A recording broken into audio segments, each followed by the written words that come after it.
Hi, I'm Tony. Today I will make a short video to answer the question about um, the customership, how to make a professional dialogue, and how to improve our interaction skills. The first is, what do you think is required from professional in this different client account? Actually, I see four videos from our teachers. In the first video, the client was a depressed mood.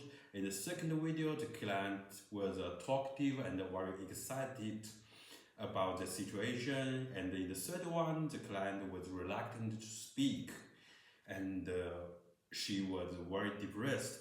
And the fourth one, the client had a strong self-opinion, which means she didn't want to get any advice from the health worker.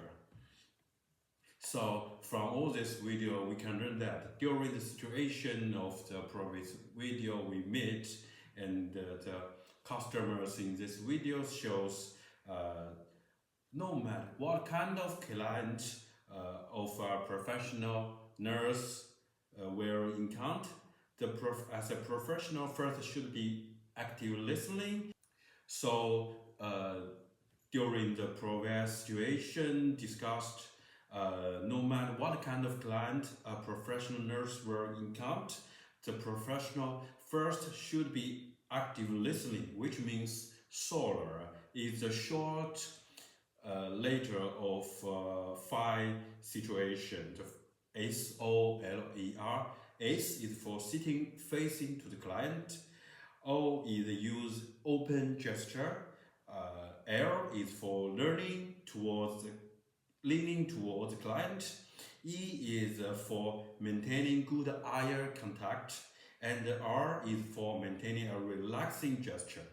During the communication, the professional should be self-aware of non-verbal message to her. She and her pay attention to the client's non-verbal message. Besides active listening, the patient be patient-centered and to what client is expressing with therapeutic communication technique and avoid non-therapeutic communication and sensitive value. That's the first question. Thank you. First is about how to make a professional account.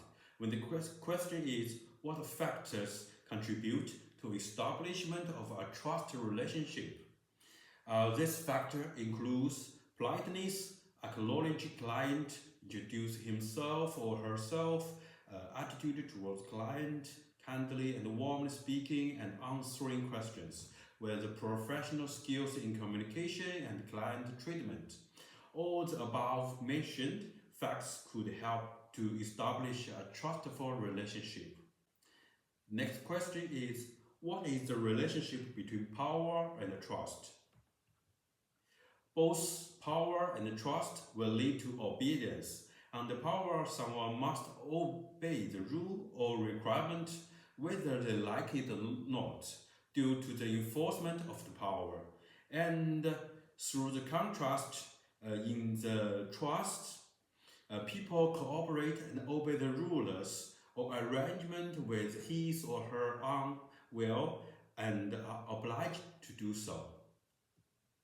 The next question is, can you show emotions when acting as a professional? The answer is yes. As a professional and as a human being, I think it is difficult for a professional to hide his or her emotion.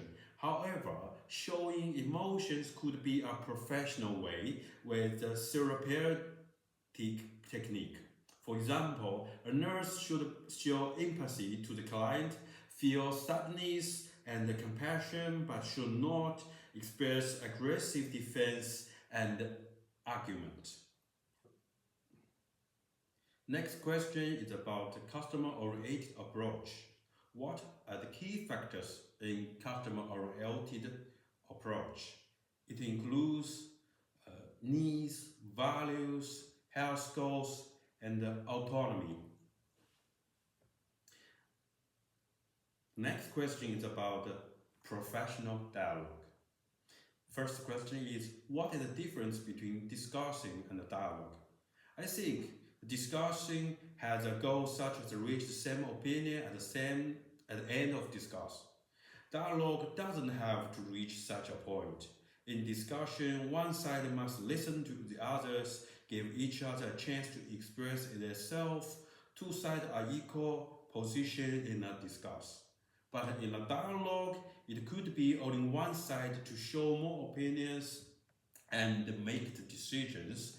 The two sides in the dialogue is in different level or different power situation. What's the difference between dialogue and debate?